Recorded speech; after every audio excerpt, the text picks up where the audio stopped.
Pues buenas tardes a todos, muchas gracias por acompañarnos en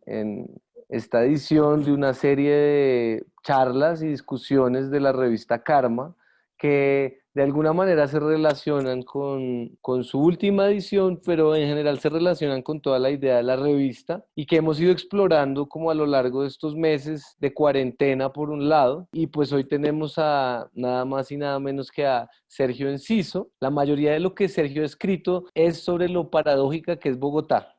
Es ganador del Premio Distrital de Crónica y de Artes de 2018,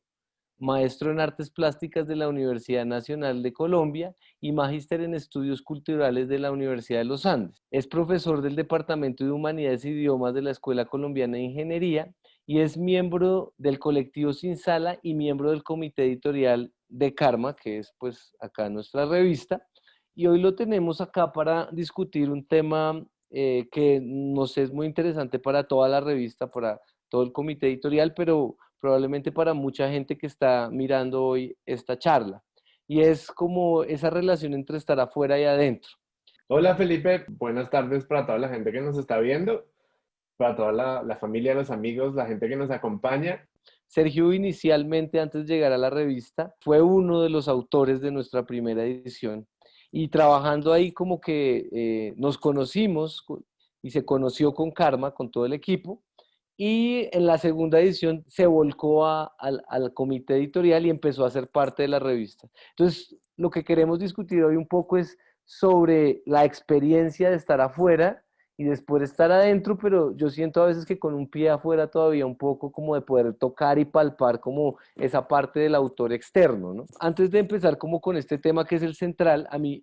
digamos que me inquieta mucho como tu relación con la crónica y me gustaría como que nos contaras un poquito cómo es esa relación. Pues yo no estoy muy seguro de si haya una forma para concebir la crónica, para entender la crónica. Yo siento que para mí la crónica fue,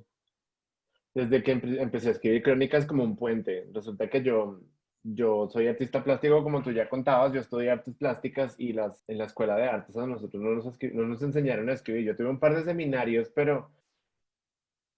la literatura y el oficio del escritor no fue una cosa que me enseñaron en la universidad, sino que empecé fue a explorar ya cuando empecé a hacer la maestría en estudios culturales y digamos que el lugar donde me enseñaron a escribir de una manera bien, digamos, si se puede decir que uno escribe bien, el lugar donde me enseñaron a ser un poco coherente con el asunto de la escritura fue en la maestría de estudios culturales. Y cuando yo terminé la maestría, cuando yo terminé de hacer la tesis, me di cuenta que lo que quería seguir era seguir estudiando, pero pues yo también, yo creo que me llegué a un punto donde estaba en un punto que yo no entendía muy bien porque yo era demasiado artista plástico para poder ser científico social, pero era demasiado científico social para poder escribir sobre artes plásticas. Estaba como en un punto muy raro ahí entre esos dos lados que no tenía como mucho sentido. Entonces yo empecé a darme cuenta, me inscribí en un taller de crónica, primero me inscribí en un taller de novela y empecé a explorar el asunto de las novelas y los cuentos, pero los cuentos a mí como que nunca se me han dado, porque siempre escribo muchos relatos, siempre todo lo que escribo parece como muy relatado, como que no tengo esa habilidad para inventarme las cosas, sino que termino siempre escribiendo como a partir de lo que sucede. Y entonces, después de que fallé en la novela, pues empecé a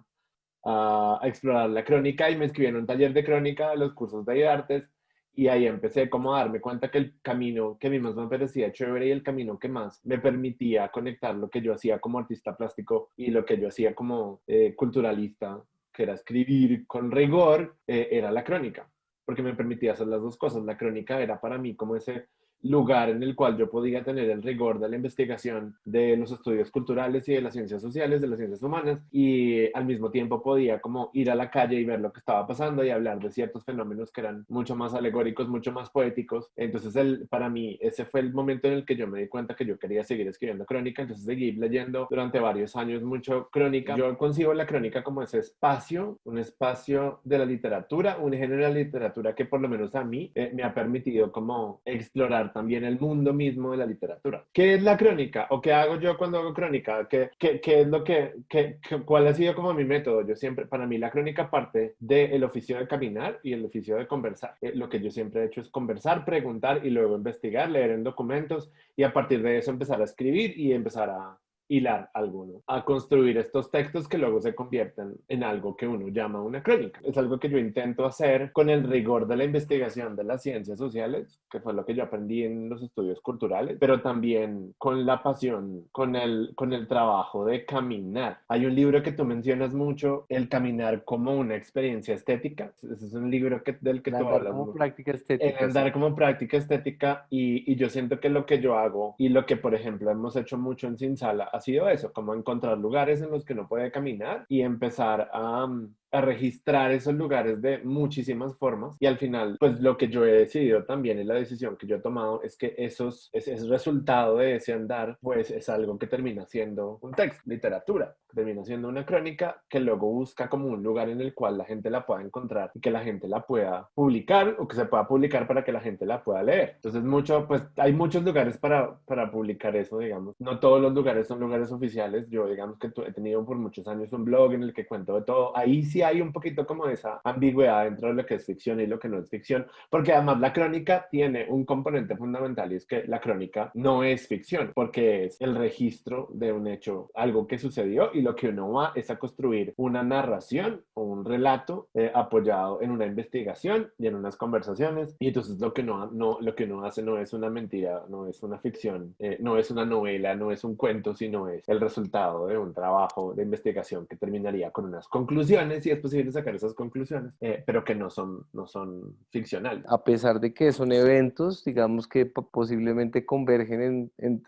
muchas personas que dan claridad de que son reales, la manera de escribirlos abren como un panorama de interpretación mucho más flexible, digamos, ¿no? Y si pensamos como en las crónicas que uno ve hoy en día en el periódico, como que hay una carencia de esta diversidad para escribir las cosas, pero de todas maneras, a pesar de que tú hablas de archivo, de investigación, de caminar, al plantear tal vez esta idea estética, ¿no? De Walkscapes de este libro, se plantea una manera de narrar los eventos, se plantea una forma de escribir que tiene cierta creatividad y tiene cierta libertad y puede que no quite, digamos, el pesimismo de la realidad o el optimismo de la realidad o del evento. Y eso genera una distancia incluso un poquito con el evento, porque soy yo escribiendo del evento, ¿cómo es esa cosa con el otro? Pues es que lo que acabas de decir me quedan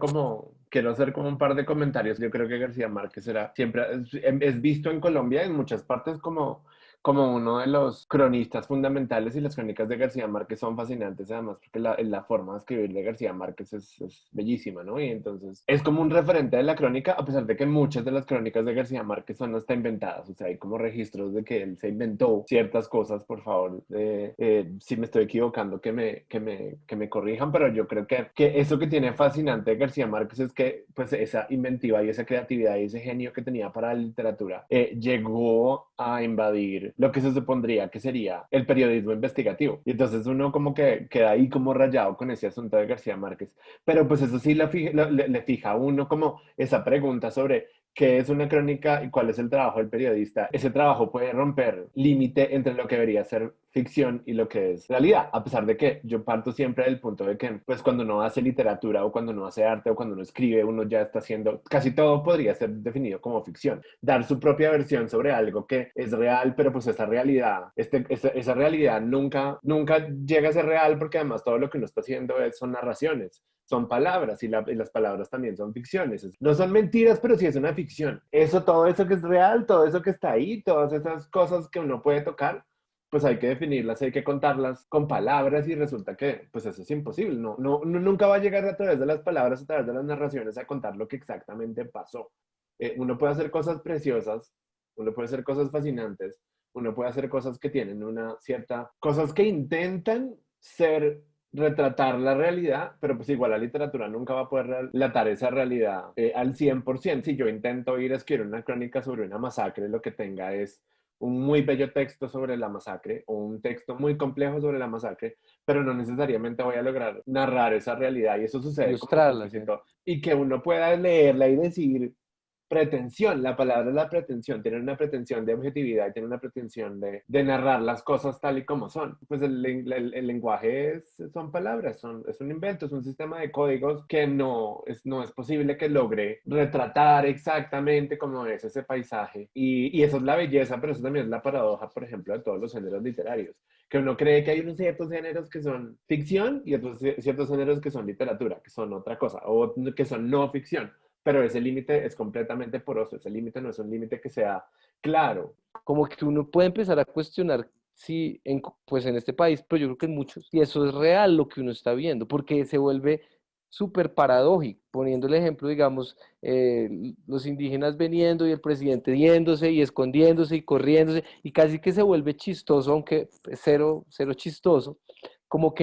empieza a hacer posible también como la creatividad en la narración de las cosas, o de cómo uno se aproxima a estos discursos, porque en todo caso es muy difícil uno discernir frente a lo que está pasando, frente a los datos, frente al archivo y frente a la realidad profunda que está enfrente mío, que todavía tampoco trato de entender cómo la enmarco dentro de verdad o cómo la enmarco dentro de realidad. Yo a veces creo que el problema no está en qué tan objetiva o no objetiva sea la narración, qué tan objetivo o no objetivo sea el libro, en la crónica, que además pienso que estoy un poquito como en desacuerdo contigo con el asunto de que la crónica ahora o el trabajo periodístico ahora es como más cerrado. Pienso que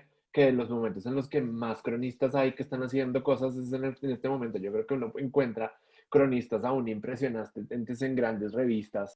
Claro que el fenómeno de las grandes revistas como Playboy, como Esquire y como todas estas revistas que publicaban grandes cronistas o como Cambio o cosas así, pues ha bajado.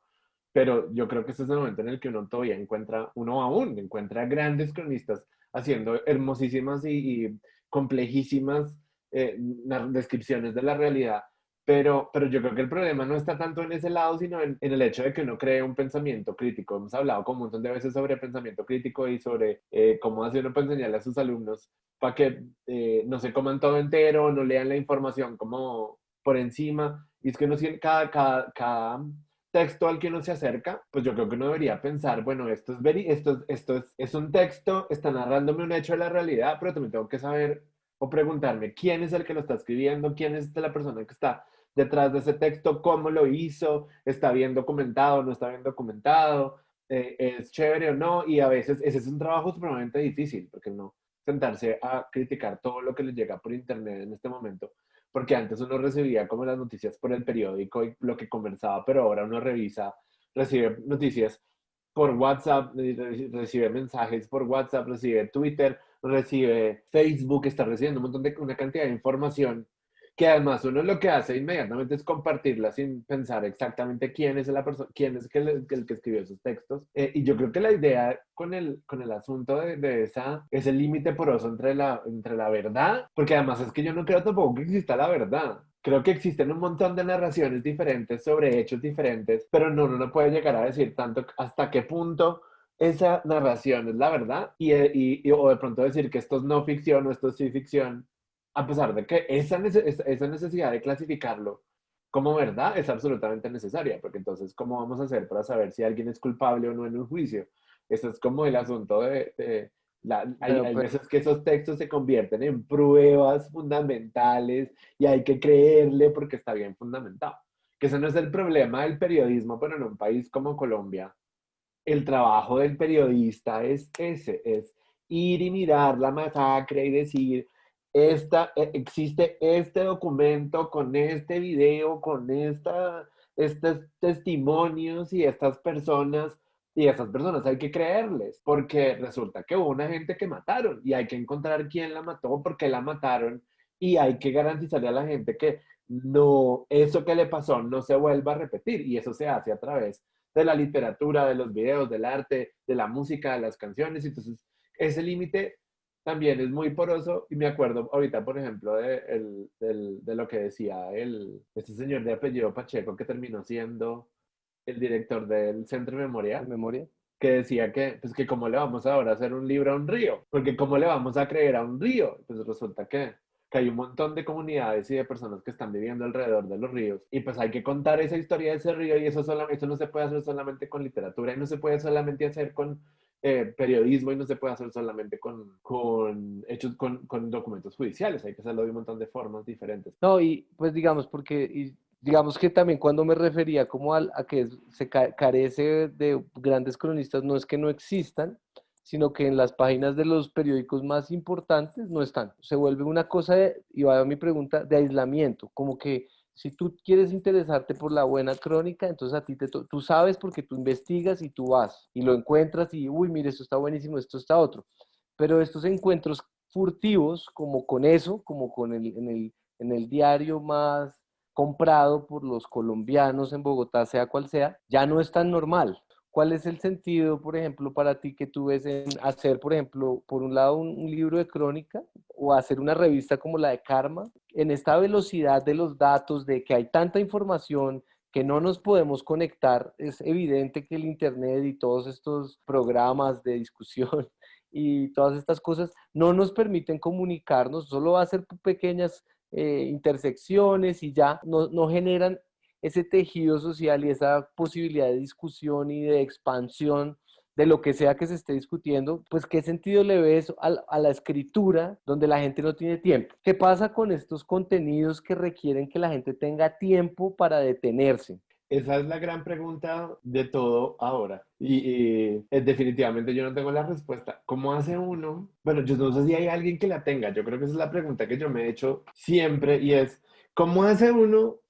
para hacer una pintura, escribir una novela, escribir una crónica, hacer un video, hacer una charla como estas, Reportar una noticia incluso, como reportar una noticia, conocer a una persona, tener una conversación que no sea automática, que no sea superficial y que alguien más la quiera ver, leer, oler, conversar. Y yo creo que esa es la gran pregunta que nosotros nos estamos haciendo desde Karma. Yo creo que esa es una pregunta que tú también te haces todo el tiempo, porque el trabajo que hemos hecho con Karma este año o desde el año pasado, desde que yo estoy en Karma, pues es un trabajo titánico gigante. O sea, esto no es una cosa pequeña. Y escribir una crónica o escribir un texto, el que sea, de más de 10.000 palabras, siempre lo lleva a uno, por lo menos a mí, que yo no soy un artista, un escritor reconocido, yo no soy Salcedo Ramos, de quien debemos hablar. Yo no soy un cronista que tiene una plataforma que no haya sido autoconstruida. O sea, yo tengo mis redes sociales y las escribo por ahí, pero yo no tengo un periódico, yo no tengo una plataforma que me apoye. Y entonces la pregunta es, ¿cómo hago yo para convencer a la gente de que me lea? ¿Cómo hago yo para convencer a la gente de que se quiera sentar conmigo a conversar a través de la distancia en algo que no sea un producto lleno de color y de burbujas y de señales? Y eso es lo que yo me pregunto todos los días ahora que estamos en este proceso de difusión de Karma, que es cómo hago yo para convencer a los artistas plásticos, a la gente que le gusta la crónica, los textos, la investigación, la pintura, la fotografía, que quiera leer una revista de arte. Porque a veces, pues uno le invierte mucho trabajo a hacer estas cosas que hace con el corazón y con el alma y con las rodillas, porque uno va y trabaja y trabaja y escribe y se mata los ojos y cuando la publicas, pues resulta que no le interesan a nadie, le interesan a las personas Y que... de hecho puede que la publiques y tenga, no sé, 80 corazoncitos. ¿Qué quiere decir eso? O sea, en Es realidad, en términos exacto. profundos, como yo escribí esto para ponerlo en contexto de la sociedad y lo único que recibo alrededor es corazones. Y tal vez eso me hace sentir bien, eso no, eso me incompleta como el proceso de escritura a más largo plazo, no sé, como, porque también se vuelve uno como ese mismo juego, ¿no? Del individualismo. Es como yo en mi pequeña pantalla veo que a 1.000 personas le gustan, pero no entiendo por qué. No tengo ni Sí, y idea. no No entiendo estoy- ni cómo les llega, si pagué por eso, si no pagué, pero siento que más allá de esa necesidad de querer llegar a alguien, siempre está la necesidad de hacer algo que uno quiere hacer y de comunicar algo que uno quiere comunicar, de una pasión por un oficio, de una pasión por un arte, de una pasión por un trabajo, de una pasión por una investigación. Y yo siento que por lo menos a mí eso siempre me ha movido. Es como, bueno, creo en esto y lo voy a hacer y luego voy a ver quién me lee. Hay una cosa que yo siempre me acuerdo, en mi tesis de maestría era sobre blogueros, hombres gay que blogueaban desde Bogotá Y la pregunta que Sandra Pedraza siempre me dice que yo nunca le pude solucionar porque mi tesis llegó hasta un punto era ¿para quién escribe? ¿Para quién esos blogueros, esas personas que están hablando desde Bogotá, ¿a quién le están hablando? Y yo siempre siento que uno tiene que hacerse como esa pregunta, ¿a quién le estoy hablando? ¿A quién estamos apuntándole con una revista de arte como Karma? ¿Quién es nuestro público objetivo y a quién estamos vendiéndole esta idea? Y esa es una cosa que yo siento que uno siempre tiene que estarse preguntando. Pero entonces también uno no siempre parte de escribir un texto, una novela, pensando esta novela está dirigida a los hombres blancos entre 30 y 45 que viven en Bogotá, y entonces este es mi público nicho y eso es lo que yo voy a vender. O esta revista Karma está dirigida a artistas de Bogotá que viven entre Bosa, Fontibón y Usaquén, y allá les voy a llegar, y entonces todos los textos están absolutamente dirigidos a eso. Y yo creo que a pesar de que uno sí tiene que preguntarse quién lo está leyendo y qué quiere que lo lea, a veces eso es uno que no, eso es uno que uno no sabe. Uno no hace una obra de arte o no toma unas fotografías pensando que esas fotografías tienen un público nicho. Yo pienso que uno construye, y eso es algo que me parece muy chévere que tiene el arte como en la disciplina de hacer arte, el oficio del arte, con el oficio de la literatura, y es que uno siempre está construyendo sobre lo que ha hecho, sobre lo que ha habido, sobre lo que ha vivido, sobre lo que ha visto. Y uno entonces construye, y en esa búsqueda de construir llega a resultados que luego se convierten en insumos de otra construcción, y la gente se va enamorando de ese proceso con uno. No es solamente por ver a ver quién hago yo para que me dé likes,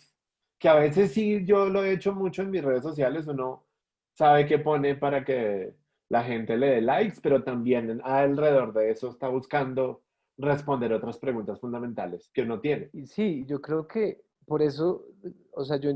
no sé, como que para mí es claro que evidentemente cuando uno hace algo, uno no dice, este es mi nicho, como lo decías, porque esa es una visión que igual hoy existe ya, como de incluso como estas necesidades personales se vuelven, es como un plan de negocios. ¿A qué nicho le estoy escribiendo? Como a quién quiero impactar, es como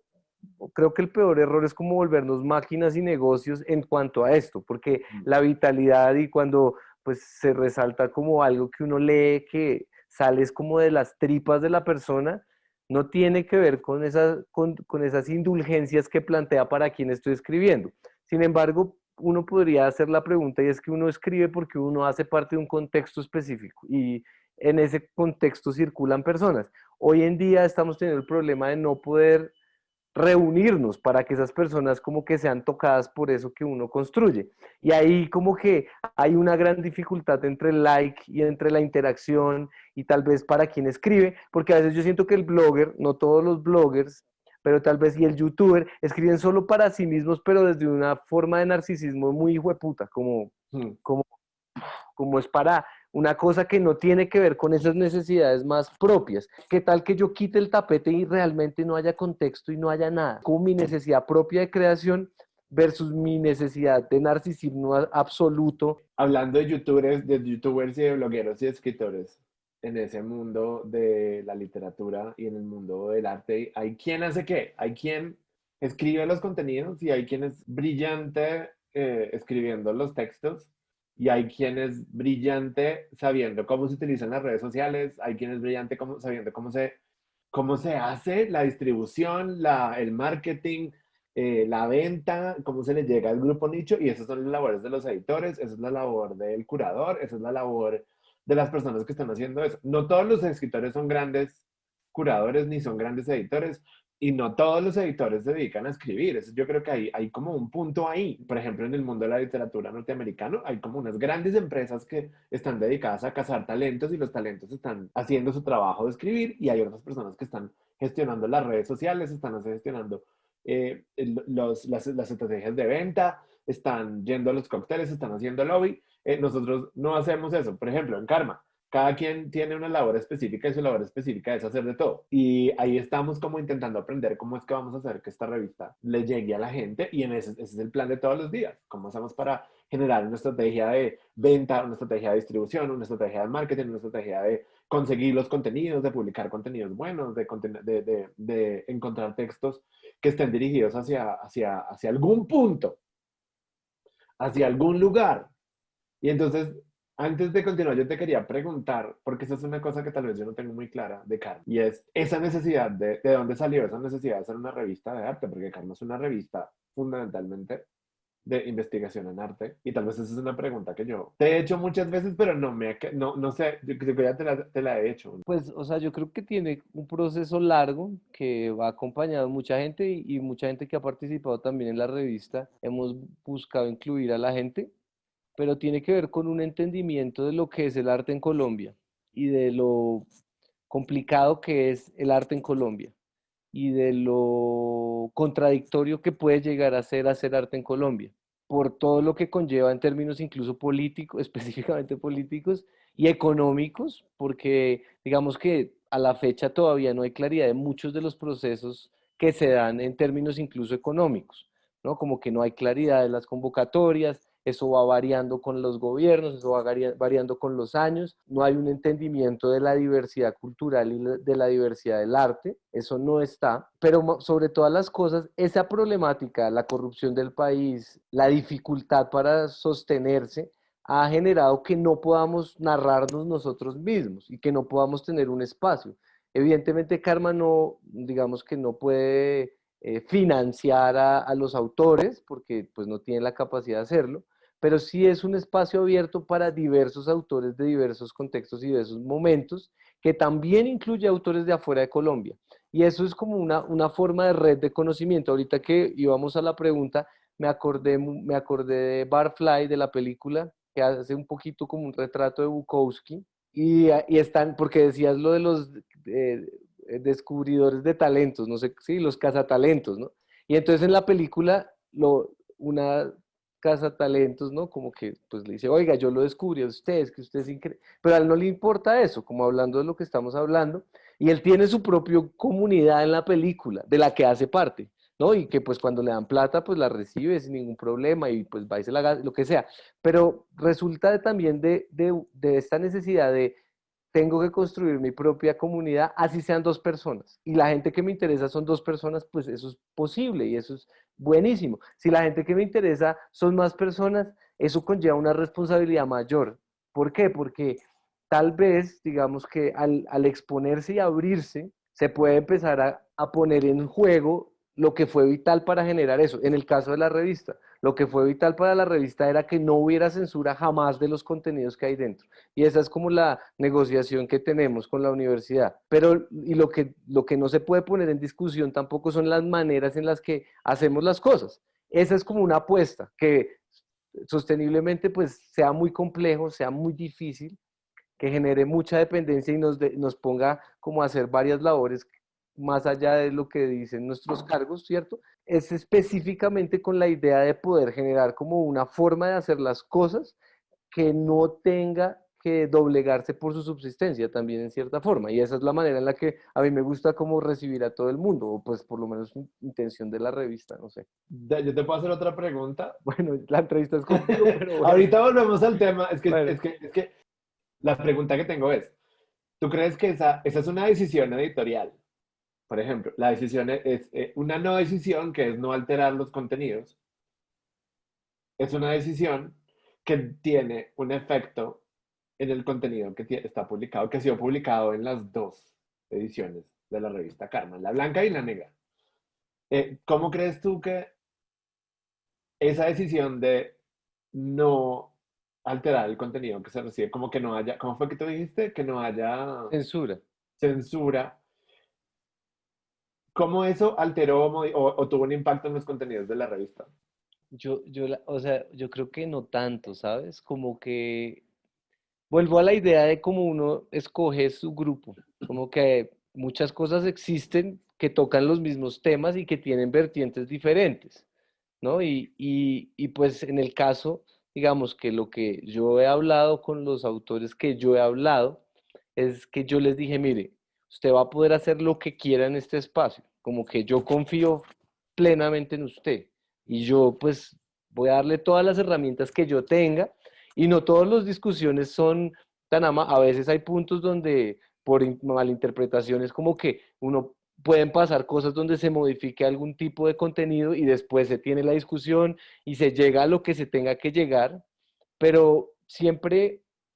siendo muy claros y específicamente cuando nos entrevistamos con la gente, sabiendo que están nuestros equipos de grabación, que lo que vamos a publicar es lo mismo, que si se va a generar una edición para simplificar también las muletillas o algunas cosas que se iban por otro lado, iban a estar de la mano de las personas. Entonces, como que esas revisiones de los textos que todos tenemos, que son a veces caóticas, sí es una decisión editorial, pero no ha sido como algo que uno haya sentido como antes esto no, sino que ahora sí, sino que Ujú. es gente muy valiente toda la que participa en la revista, es gente muy directa, es gente muy como yo por lo menos decía de algunos de los autores de esta revista, era como gente que puede ver en la oscuridad, como gente que en realidad tiene como esa destreza. Es no ponerle, decirle, oiga, me interesa mucho lo que usted hace, pues hágalo, usted ya sabe hacerlo, o sea, yo no tengo por qué enseñarle a decir cómo pensar a cualquiera de los autores que tenemos acá, esto de gente es Mm. tesísima, o sea, mi labor es de dar herramientas y ya, y pues en ese sentido se ve en lo editorial, pero realmente ha sido muy fácil, por lo menos para mi percepción, de pronto puedo estar súper equivocado y después estén llegando los comentarios como, no, eso no es verdad, pero desde mi percepción sí, sí es así. Yo creo que es que yo sí creo que ahí hay un impacto, que es claro, y te lo digo porque recibí un comentario sobre la revista de una persona que me dijo, le envié la revista y cuando la recibió y la leyó y me dijo, es que la revista es muy confusa. Lo que yo estaba pensando y ese impacto que tiene precisamente esa decisión de no tener una intervención es que genera como una diversidad de textos tan amplia, porque generalmente cuando uno abre una revista, los textos todos responden a ciertas decisiones editoriales que van muy de la mano de esos nichos de mercado que uno ya tiene. Uno ya sabe que está escribiendo unos textos que van así súper claros, que siguen una línea editorial, y yo siento que con Karma eso es lo que a mí más me sorprendió y lo que más me ha sorprendido, como ya hablando desde la adentro y el afuera, como de participar del comité editorial de la revista Karma, y era que no había una línea editorial que cerrara los textos a algo de un solo género o de un solo tipo de escritores o de un lugar, sino que había una noción que era vamos a hablar de oscuridad y en ese sentido vamos a revisar los textos, se va a hablar de una calidad y además que ya venían como de los textos, venían como de una calidad ya como de esa garantía de que habían unos procesos de investigación de gente que estaba trabajando en todas partes. Entonces cuando uno abre la revista y la mira, se encuentra como con toda esta cantidad de miradas diversas que no están como, que no están puestas como de forma así ladrilluda, sino que es muy amplio. Y yo creo que eso es lo que puede generar ese tipo de confusión. Creo firmemente en una cosa, y es que cualquier producto de arte o de literatura que uno haga y se lo entregue al público, lo va a confundir. Y eso es un poco a lo que un poquito a lo que uno le juega. O sea, uno no va a hacer una revista de arte para que sea fácil de leer como haría un libro de caricaturas. No, y yo Y creo que entonces uno, eso exige un compromiso también del espectador en la lectura de los productos, en la lectura de los artículos, en la lectura de la revista. Y volvemos al punto de cómo hago yo para involucrar a la gente, para que lea mis artículos, mi revista. ¿Cómo hago para que no convertir lo que estoy haciendo, que tiene esta diversidad de miradas tan fuerte como esa decisión editorial tan maravillosa? ¿Cómo hago yo para que la gente quiera leer lo que yo escribí? Cuando ese producto exige que la persona se siente 2 horas a leer un artículo, a leer un texto, a leer una poesía, una novela. Y eso es lo que yo siento que vuelvo al punto en el que digo, ¿cómo hago yo para convencer a la gente de que esto que estoy haciendo es fantástico, pero que la gente se siente, lo mire y se deje interpelar por el texto, se deje interpelar por las fotografías, porque miren las cosas y diga, esto es fantástico, igual que lo hago yo, que lo haga con ojos generosos.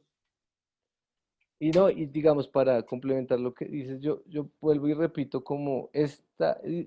es como ver en la oscuridad, total, como realmente es eso. Y el acto de ver en la oscuridad requiere mucho tiempo, como tomarse el tiempo para empezar a ver como las formas, pero desde el grupo, desde todo el comité editorial, como que sí se planteaban autores y posibilidades, como que siempre se trató que la estructura que estaba en mente, primero pudiera estar ahí, digamos, lo que pensaban todos,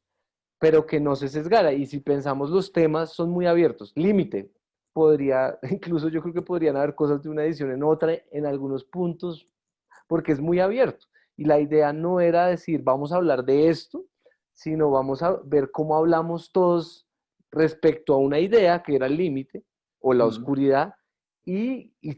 creo que sí hay una respuesta como a esta globalización del conocimiento y la cultura, donde cada día perdemos más como nuestras nociones propias culturales hacia algo global, ¿no? Hacia una pantalla global. Esto no niega lo de afuera, de hecho, valora un montón, digamos, lo que viene de afuera, pero también potencia más lo de aquí y cómo pensamos. Entonces, digamos que sí puede sentirse la gente perdida en la revista y a mí me parece que esa es la idea, en todas. Y la idea puntual es como romper todas las reglas que podamos romper cada vez para plantear nuevas posibilidades, como que la idea honestamente y en términos editoriales, eh,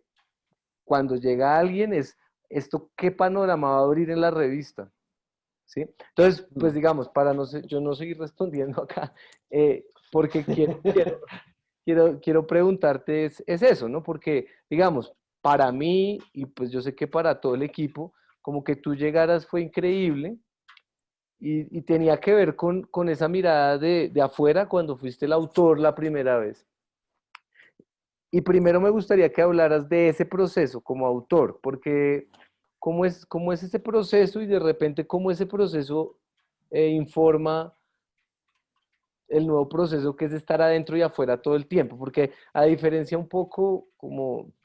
sí, como de los demás, tú sí estuviste como muy afuera, como mandando tu texto sin conocer a nadie, y después ya empiezas a tener discusiones con otros autores, pero también estás escribiendo. Yo estaba preguntándome hoy, y ahorita que lo hablas, como que yo no tengo muy claro si hubo un momento en el que yo no hiciera parte de Karma. Yo tengo como la idea de que siempre he sido parte de Calma. No sé, creo que tengo la razón de por qué, pero como que hoy también estaba empezando a acordarme como cuando fue la primera vez que yo escuché de Karma y qué era Karma. Y creo que fue a través de un correo electrónico. Yo había hablado con José Camilo y entonces estaba como el run run de la revista de arte y Felipe y lo que se está haciendo. Y luego yo recibí un correo electrónico en el que tenía una comunicación contigo donde decía, creo que fue como José Camilo el que empezó a mover como esta información de la convocatoria de Karma y nosotros habíamos acabado de pasar de terminar por el proceso de Kennedy, de la ciudad en la ciudad, de la obra de Kennedy y entonces pues yo dije, de buenísimo, de una, o sea, van a sacar una revista y yo voy a mandar un artículo y vamos a ver qué pasa. Yo creo que hay una cosa, hay una cosa muy extraña que yo creo que no te he contado nunca y es que hubo un tiempo donde yo trabajé muchísimo como traductor y, y llegó un punto donde me di cuenta que trabajaba con mucha gente muy impresionante, que hacía muchos proyectos muy chéveres y yo siempre estaba como al lado de la persona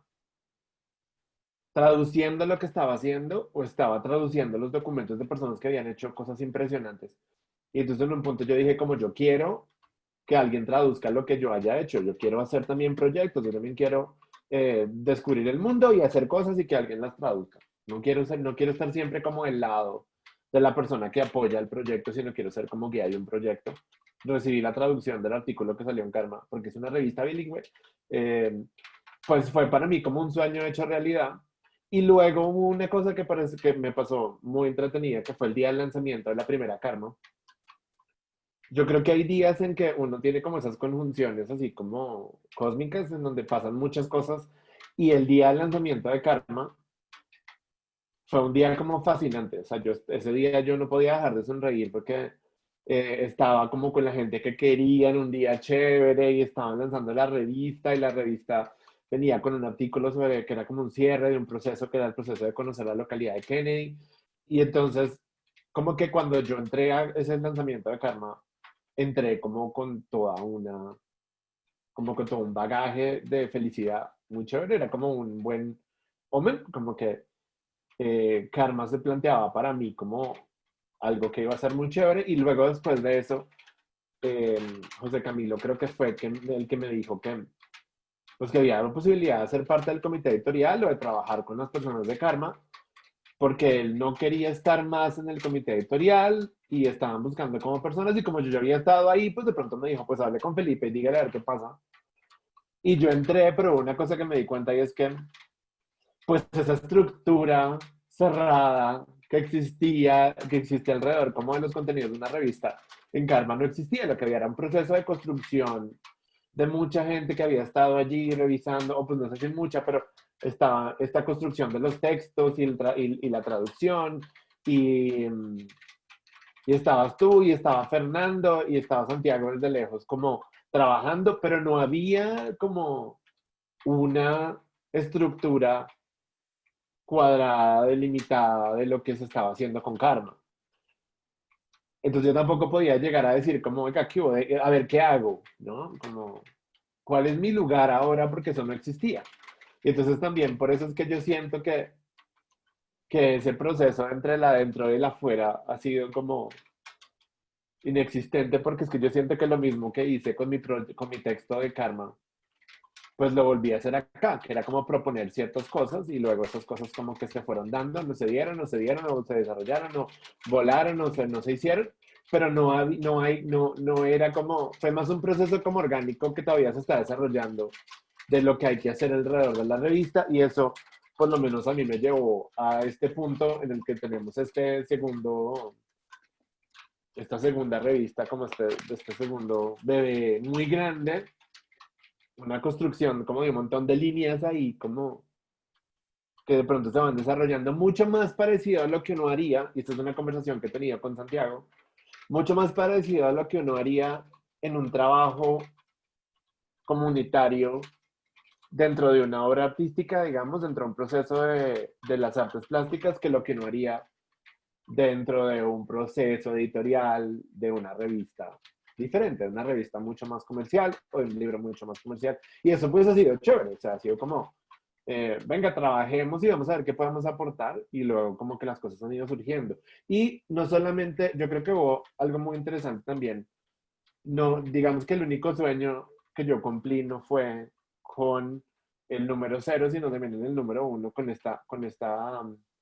idea que yo tenía del trabajo en el barrio Santa Fe, que ya llevaba desarrollando un montón de tiempo, que había sido como publicado en otros lugares. Yo tengo aquí esto, que aquí en este libro aparece una crónica ya mucho más extensa sobre el barrio Santa Fe. Y, y entonces, cuando ya llegamos a Karma, yo creo que te había dicho a ti como, oye, quiero publicar esta, quiero, digamos que a mí me faltaba una pieza de toda la investigación que había hecho con el barrio Santa Fe y con el asunto del tema de la prostitución en Bogotá, o por lo menos en ese barrio Santa Fe, y era lograr vincularlo con la comunidad trans y,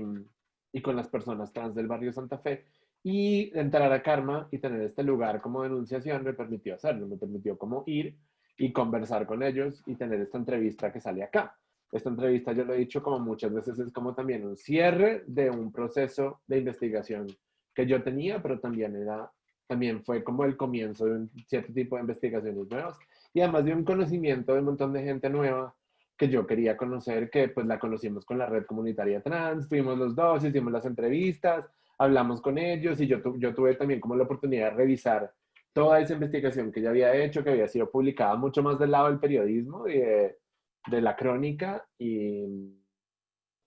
bueno, y la idea final es un poco esa, como ese, que el Karma me permitió como hacer ese cierre de esa investigación y como también empezar a pensar en otras cosas nuevas. Eh, Karma también es un lugar de enunciación como en el que, por lo menos yo como autor, he tenido la posibilidad de hacer esas cosas que tenía pendientes, pero también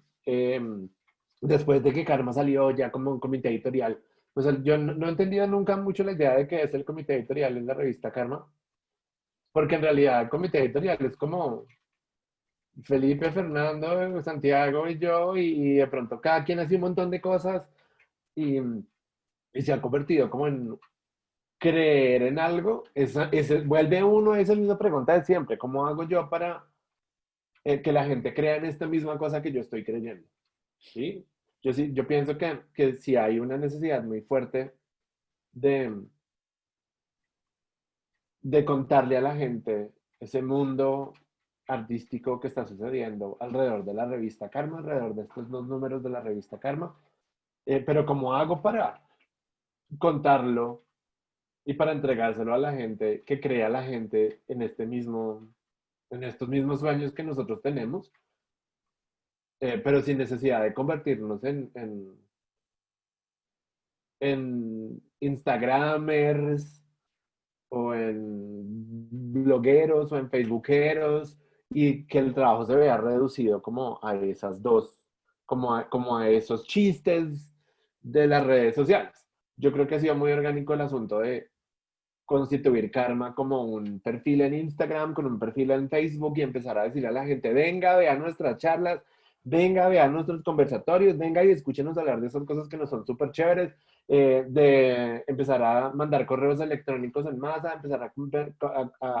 pero por redes sociales, porque ahora no se puede salir, entonces yo no puedo salir a la calle a conversar, no podemos hacer un lanzamiento, no hubo feria del libro. Entonces, ¿cómo hacemos para convencer a la gente de que esto que estamos haciendo vale la pena? Y esa es la pregunta de todos los días. Bien, yo creo fehacientemente en que Karma es un objeto de arte que vale la pena coleccionar, pero yo creo que la gente lo vea. Yo quiero que la gente me gustaría que haya gente que lea la revista y diga, sí, esto es actual y esto vale la pena hablarlo. Por ejemplo, me he dado cuenta que también hay veces que la gente lee la revista y me dice, ¿sabe qué? Yo tengo esta investigación y tengo estos textos y quiero algún día llegar de pronto a publicar en Karma. Porque también, pues es fascinante. Sí, no, pues, y yo creo que, digamos, porque a pesar de que las redes sociales sean claramente cuestionadas con argumentos muy fuertes y con ejemplos muy fuertes, ¿no? Como que uno puede argumentar en cuanto a cómo los datos y la información eh, se han vuelto un problema para comunicarnos, como que es casi un imposible, como esto, ¿no? También sí tienen sus ventajas de encuentro y tal vez pensando en uno construir su propia comunidad interesada por cosas de este tipo, pues puede ser una manera buena de estar ahí. Sin embargo, también yo siento como que hablando de lo que tú piensas de entrar y salir de todas partes, de las redes, de la academia, de el arte, especialmente salir del arte como está planteado en Colombia, es importante, como es importante poder pensar que no hay solo una posibilidad, no se trata de negar lo que hay, tiene su valor y hubo personas que eh, pues pusieron su empeño, otros pusieron sus intereses personales por encima de toda la sociedad colombiana, pero en este sentido yo creo que esa idea de estar afuera y adentro, o de nunca sentirse adentro por completo y afuera por completo, sino de tener una relación con lo que pasa afuera y lo que pasa adentro, y no tener tanto unas jerarquías como que lo direccionan, que también lo pierden a uno, como se puede hablar, como que se vuelven vitales, porque yo tampoco creo que sea la cosa de negar Instagram y negar Twitter, sino es negar cómo nosotros nos aproximamos a las plataformas, ¿no? Que volvía a ese individualismo, como que yo sí siento muy grave para ahorita el hecho de no poder haber hecho cosas en vivo, porque yo siento que el contacto físico es más profundo que esta cosa que tenemos en la pantalla, ¿no? Y digamos que nosotros sí sufrimos mucho como revista, porque nuestra función primero no es comercial, el hecho de no poder tener un espacio para congregar gente y visitar la revista, como que la revista tiene ahí, pues está la plataforma, pero esta revista es totalmente presencial, ¿no? Y yo creo que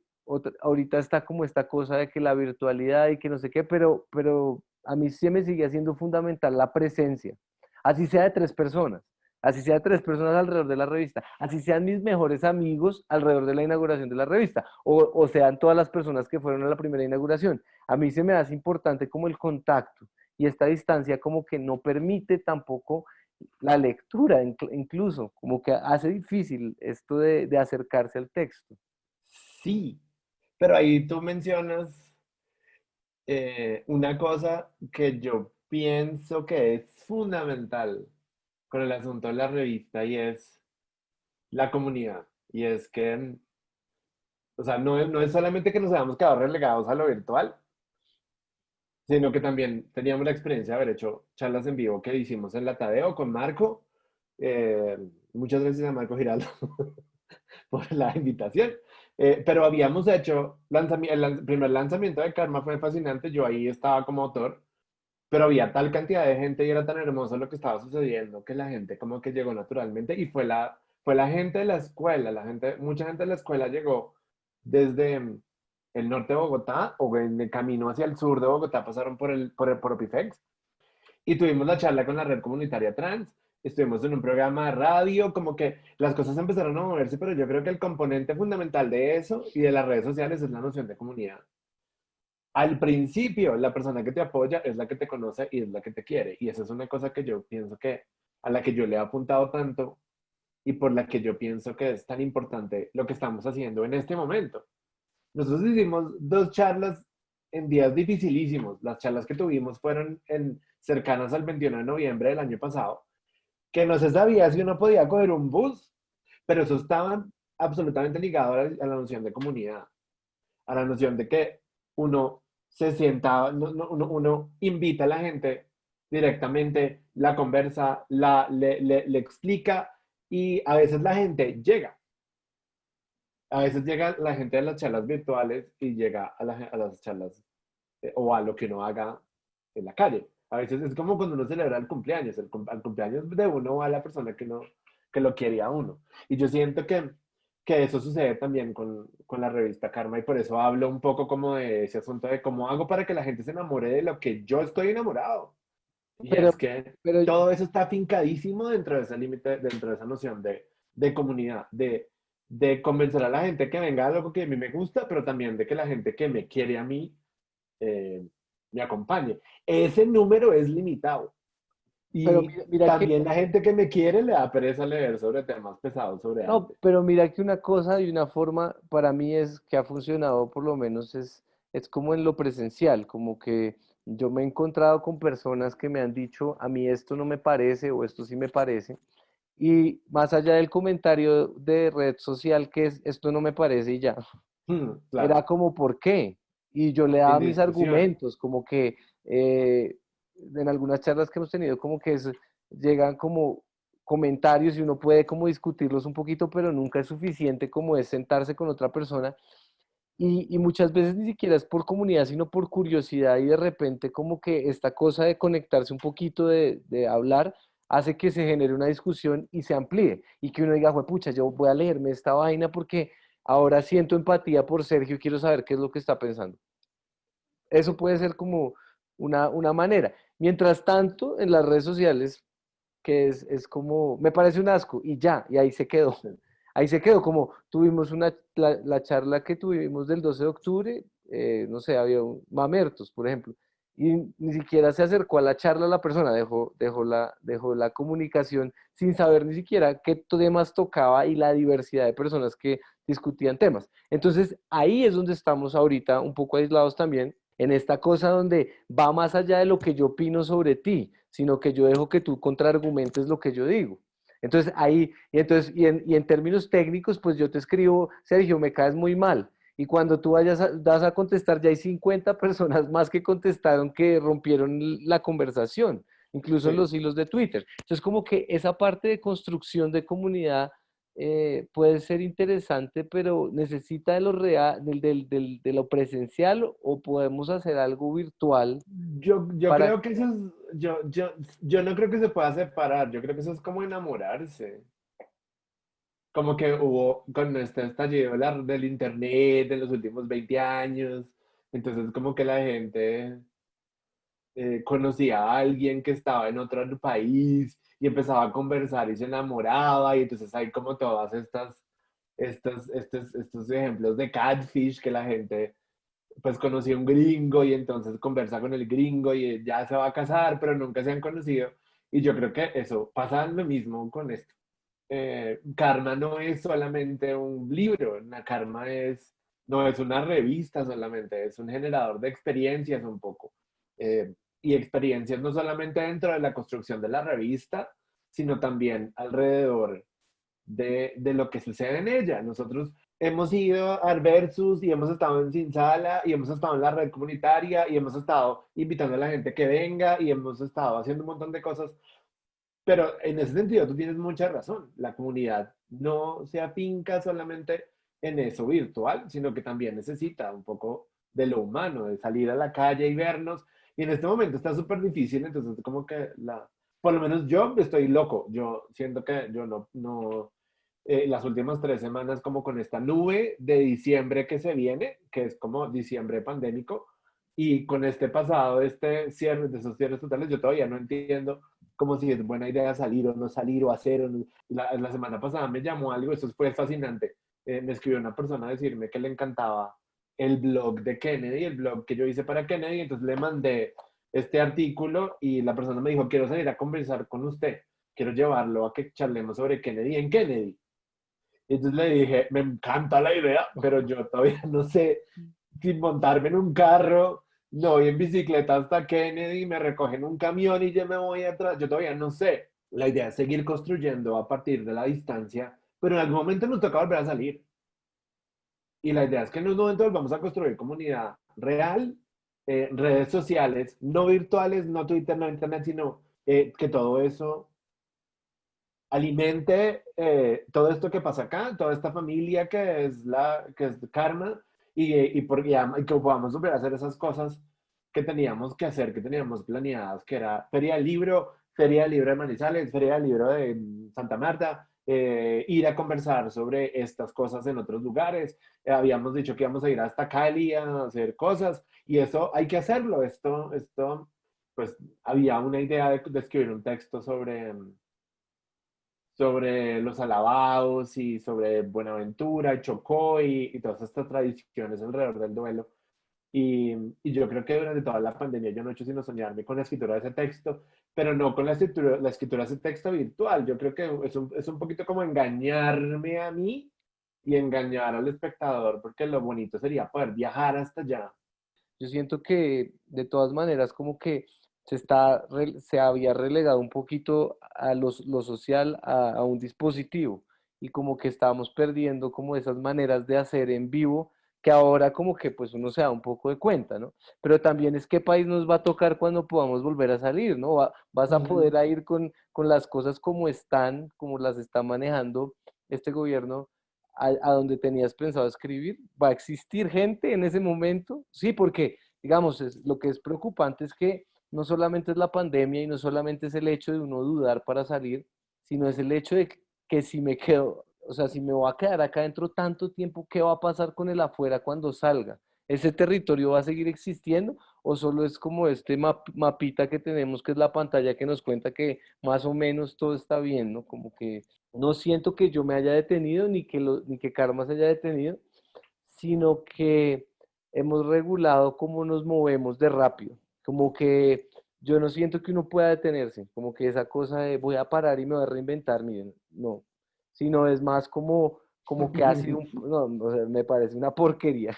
Esa reinvención es como la cachetada a la pobreza. Pero sí así, exacto, pero sí ha sido una cosa de avanzar mucho más despacio que no me ha parecido tan mala. Como que sí ha sido una pelea con esta cosa que tengo en la cabeza de tenemos un ritmo y hay que seguirlo. Y otra de un momento, ese ritmo yo no lo impuse tampoco. Entonces como que también hay un espacio para pensar las cosas y cómo pueden pasar sin tener que dejarse pullar por otros ritmos que no son de uno, no sé. Yo dije que nos detuviéramos, ¿no? ¿De O que qué? nos habíamos detenido. Que tú dices, tú mencionas como ese No, no, asunto no, de detenernos. no, sí, un poco que la última está como en stand-by, como la última cosa, y Ah, yo estaba pensando como en como, porque no por lo que tú decías, sino porque hay unas consideraciones cuando me preguntan de antropoceno, yo les digo, si vamos a tener, va a tomar más tiempo, pero empecemos a hablar, mucha gente pues, sí, como que se está moviendo. entiende que de pronto está detenido, porque uno dice como nos estamos tomando más tiempo. Pero yo por lo menos, y por eso digo que las reglas son para violarlas si uno no está pensando en el mercado, de si una revista se tiene que demorar mucho más, pues tiene que hacerlo, porque lo importante es el contenido. No, yo creo, no creo que nos hayamos detenido. Eh, yo creo que antes no sé, yo siempre me quejo que hay mucho que hacer, pero al final todo lo hago con mucha pasión y pues por lo menos mis dos grandes proyectos y proyectos de los que sigo muy enamorado y de los que tengo, le tengo mucho cariño es Sin Sala y ahora Karma, que no son proyectos que no son comerciales, ¿no? Como que uno dice, ay, yo quiero plata, ¿no? Quiero vender las revistas y que me lleguen como las suscripciones, pero eso no me ha pasado ni con Sin Sala ni con Karma, pero siento que siempre cuando ha llegado el punto en el que hay que tomar la decisión de volverse comercial y autosostenible, eso siempre llega como una especie de cadena que te involucra, que te lleva allá, como lo deja uno cerrado. Yo siento que eso fue una cosa que nos pasó, nos ha pasado muchas veces con Sin Sala, hemos tenido como la conversación de, bueno, resulta que eso está funcionando, la gente le gusta mucho venir acá, la gente le gusta conversar, han venido tales y tales curadores, y han venido tales y tales hippies, y han venido aquí los indígenas, y viene aquí la gente y dice que qué chimba, que sigamos adelante, que sigamos trabajando, pero nadie quiere dar un peso, la gente le gusta disfrutar lo que uno hace, entonces llegó la hora de volvernos nosotros sostenibles. ¿Cómo lo vamos a hacer? Pues lo que podemos hacer es vender. Vendamos empanadas, vendamos cuadros, vendamos sancochos, hagamos eso y eso es, por ejemplo, una lección que me parece tan interesante de lo que sucede con la red comunitaria trans. Ellos son en cierta forma sostenibles, no sé cómo, pero yo siento que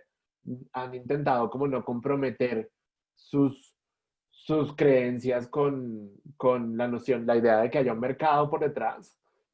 que eso también es una pregunta que empieza a rondar ahora con la distribución de la revista y el hecho de que no es una revista comercial, que no estamos ahí como pensando en ganar plata, pero uno siempre empieza a pensar, bueno, en cómo es ese modelo de revista que queremos hacer, en la que tengamos plena libertad editorial, en la que haya una plena libertad de contenido, en la que no haya una censura del lenguaje, en la que no haya una censura de los temas, pero ¿cómo hace uno eso? Levantando dinero. Y resulta que a veces esas dos cosas no van tan de la mano. Eh, y eso es difícil hacerlo.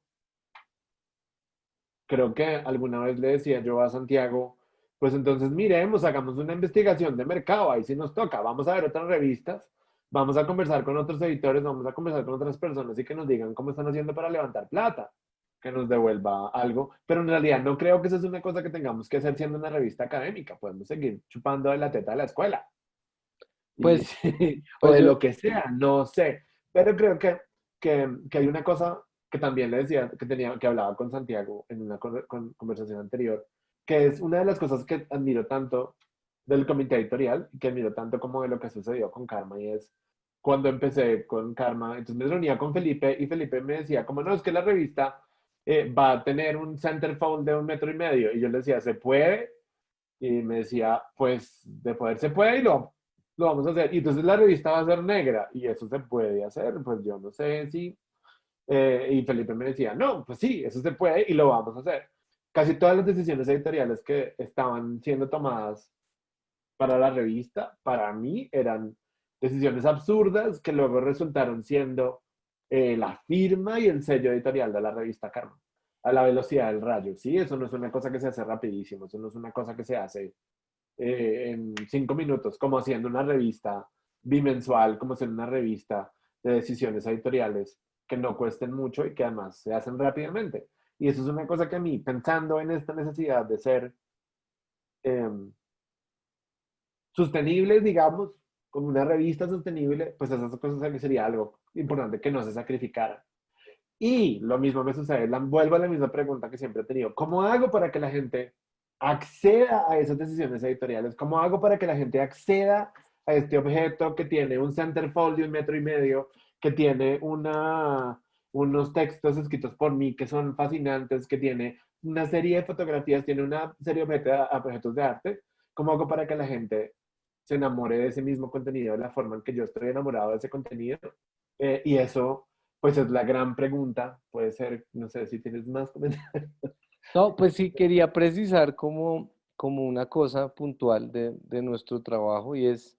que el beneficio que le generamos, por ejemplo, a la universidad, porque digamos que tenemos, la idea es cómo beneficiar a todas las partes y a todas las comunidades. El beneficio para la escuela va mucho más allá de cualquier cosa que ellos podrían recibir, porque, porque digamos, por un lado, cuando yo la propuse, yo personalmente lo que quería es que nuestros profesores se sintieran representados dentro de una estructura de conocimiento tremenda que los hiciera sentir por encima de cualquier cosa. Pero segundo, como generar, como traer, por ejemplo, el arte que está en el centro de Bogotá, también tan lejos como puede ser el norte, y tú lo ejemplificabas como en que pues la gente empezó a llegar a ir a estas cosas. Entonces, digamos que lo que pasa es que nuestra sostenibilidad tiene que ver con la cantidad de trabajo que se hace y eso que le genera a la escuela, pero lo que le genera a todos como comunidad. Yo creo que la gran diferencia está en no pensarlo como un negocio, porque a pesar de que pues estemos dándole vueltas, el día que eso suceda de esa manera, un montón de cosas se van a quebrar que no somos conscientes, ¿sí? Que no lo somos. Entonces, digamos que de alguna manera la universidad sustenta la revista, pero porque recibe demasiado de lo que es nuestro trabajo. Entonces, digamos que en ese sentido, de alguna manera es sostenible, aunque nosotros pues no tengamos como esa, o sea, nosotros tenemos el objeto de conocimiento y todos los que trabajamos en el comité editorial, digamos que lo hacemos es por el conocimiento y por eso digamos que no se ha pensado en esta vaina como, Ujú. como un negocio. Se ha pensado lo que tú dices, como sostenibilidad y conseguir más recursos para poder hacer más cosas, para poder, digamos, tener exposiciones más grandes, charlas más pues con más cosas que se puedan dar, porque la revista no es una cosa, sino es una variedad de posibilidades. Entonces, como que en ese sentido, digamos que ahí sí hay como un problema, pero es importante pues aclarar que la universidad, digamos, está recibiendo un trabajo increíble de todos nosotros y es muy fuerte. Como de los objetivos que para mí ha sido más claro el trabajo que hemos hecho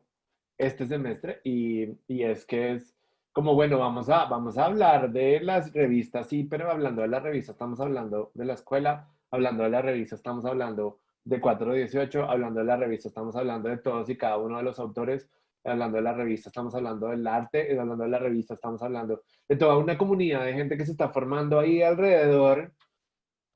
que de pronto le interesa el tema. Y hay un montón de retos, hay un montón de retos ahí como más hacia adelante con la revista, que es lograr involucrar a los estudiantes, a la comunidad. Y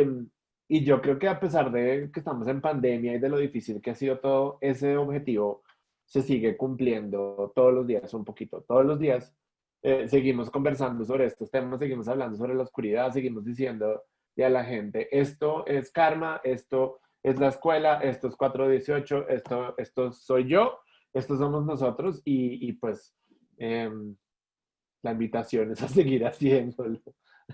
Pues Sergio, muchas gracias y pues gracias a todos los que estuvieron en esta transmisión. Pues seguiremos con muchas charlas, yo creo que durante este año y el próximo. Entonces, pues gracias.